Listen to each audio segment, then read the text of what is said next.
Tak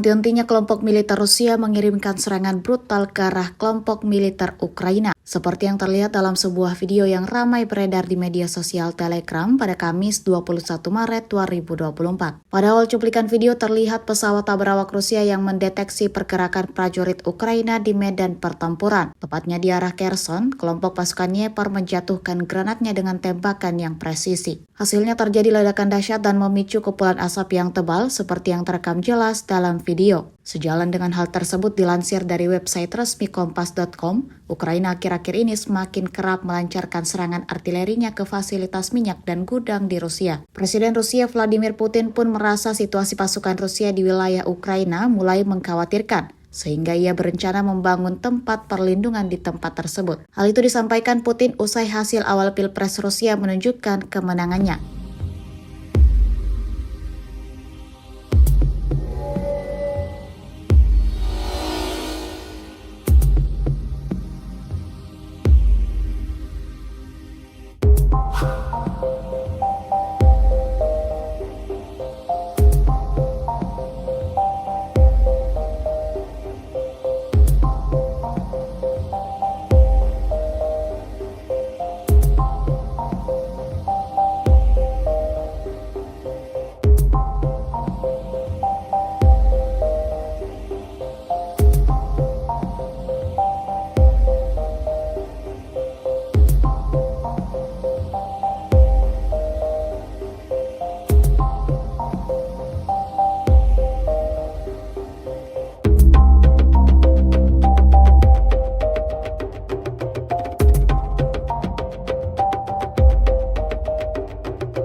Download Tribun X sekarang, menghadirkan lokal menjadi Indonesia.